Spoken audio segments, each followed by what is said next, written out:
আসসালামু আলাইকুম। প্রথম ভিডিওতে আমরা পড়ন্ত বস্তুর প্রথম সূত্রটি জেনেছি। এই ভিডিওতে আমরা পড়ন্ত বস্তুর দ্বিতীয় সূত্রটি সহজে জানার চেষ্টা করব ইনশাল্লাহ।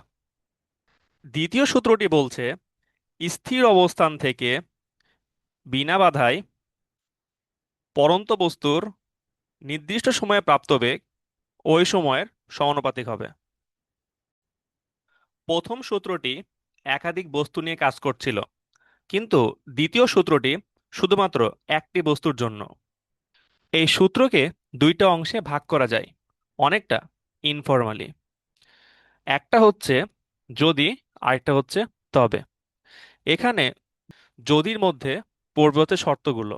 যদি এ শর্তগুলো থাকে তবে কি ঘটনা ঘটবে। তো যদি এ শর্তগুলো থাকে তবে সূত্র মতে কোন একটা বস্তুর নির্দিষ্ট সময়ে তার বেগটা সময়ের সমানুপাতিক হবে। আচ্ছা, এই সূত্রে যে শর্তগুলোর কথা বলা হয়েছে সেগুলো হচ্ছে যে স্থির অবস্থান এবং বিনা বাধা। অর্থাৎ আমরা বস্তুটাকে যেখান থেকে নিচে পড়তে দিব সেখানে তার আদিবেগটা হতে হবে শূন্য, অর্থাৎ সেখানে তার অবস্থানটা হতে হবে স্থির। সেখান থেকে বস্তুটা যে পথে নিচে পড়বে সে পথে কোনো রকম বাধা থাকা যাবে না, শুধুমাত্র বস্তুটি মহাকর্ষীয় ত্বরণে নিচে পড়বে। এবার চলো আমরা সহজে এই সূত্রটি বোঝার চেষ্টা করি ইনশাল্লাহ। ভূমি হতে একটি নির্দিষ্ট উচ্চতা থেকে আমরা এই বস্তুটিকে ছেড়ে দিব এবং আমরা শর্ত দুটি প্রয়োগ করব।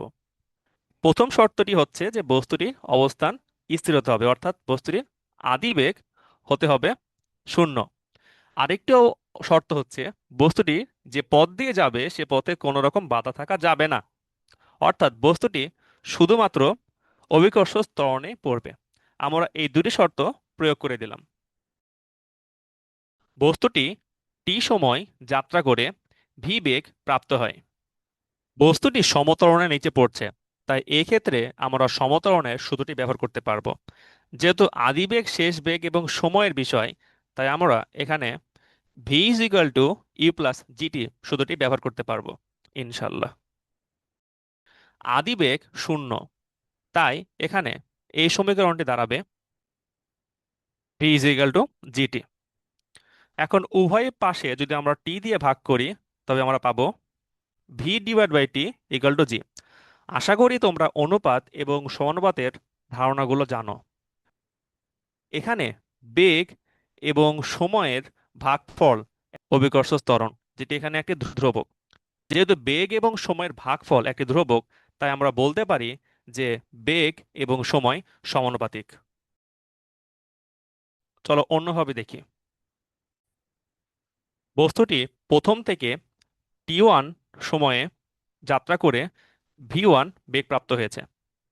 আবার বস্তুটি প্রথম থেকে টি টু সময় যাত্রা করে বস্তুটির বেগ হয়েছে ভি টু। এখন এই দুই সময় এবং বেগের জন্য আমরা দুটো সমীকরণ পাবো, সেটা হচ্ছে এই দুই সমীকরণ। এখন এই দুই সমীকরণকে যদি আমরা ভাগ করি তাহলে পাবো এখানে বাম পাশ বেগ দুটির অনুপাত এবং ডান পাশ সময় দুটির অনুপাত।